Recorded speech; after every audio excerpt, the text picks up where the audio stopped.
I never thought I would see my ex-wife, Sarah, standing on my porch again. Not after everything she did. Not after the way she left. And definitely not after the way I rebuilt my life without her. But there she was, hands shaking, eyes red, voice soft, like she expected me to pull her into my arms and say I still missed her. She had no idea how wrong she was. My name is Jason. I'm 35, and I live in Denver, Colorado. 2 years ago, I thought I had the perfect life, a house, a stable job, and a wife I love more than anything. Then Sarah ruined everything. It started with small things. Late nights at work. Her phone glued to her hand.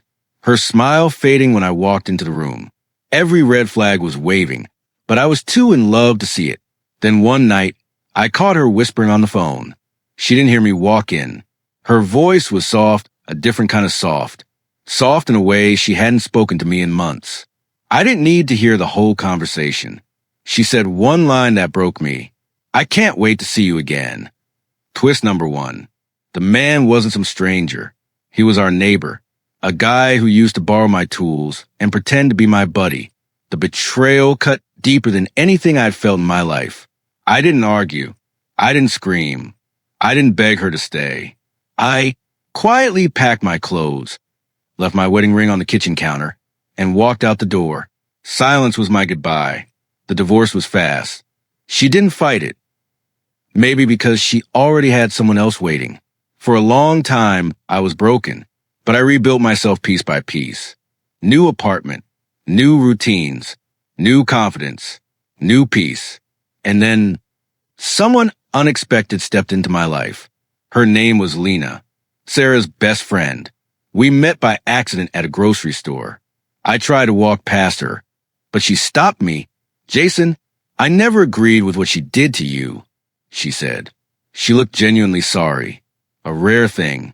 We talked, then we talked again, and slowly what started as comfort turned into something more. She made me laugh again. She reminded me that I wasn't broken.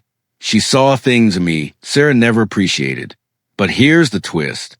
We kept it private, not because we were ashamed, but because we wanted peace, not drama. Almost a year passed.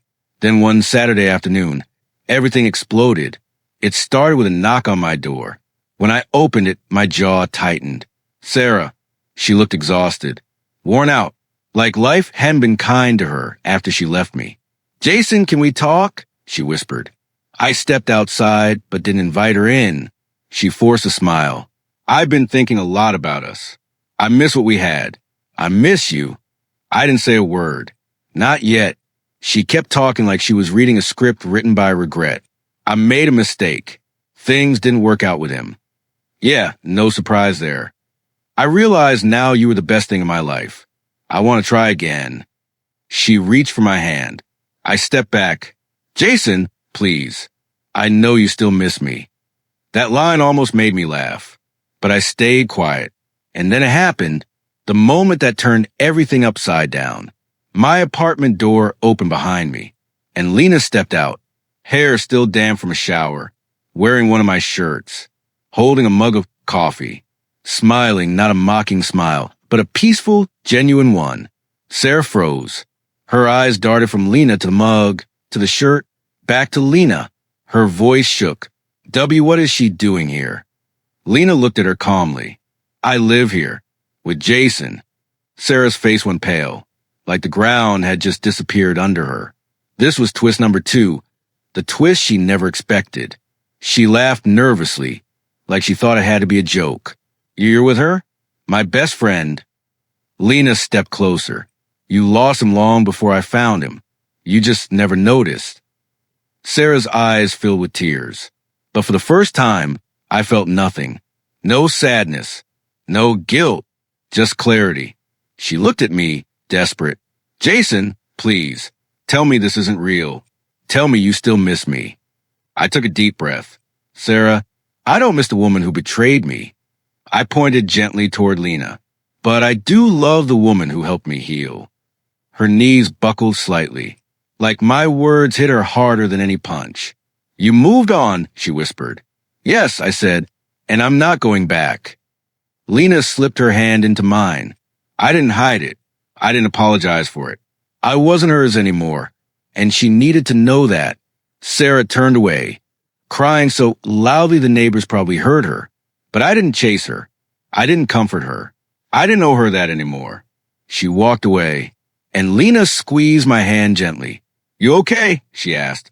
For the first time in years, I said, "Yeah, I am." And that's the truth. Sometimes life gives people exactly what they gave you. Sarah left me for someone else and lost everything. I walked away from her and found someone better. My ex-wife came back thinking I still missed her, but she learned the truth the moment her best friend walked out smiling. I wasn't hers anymore. I never would be again. White Medium Star want the next steps?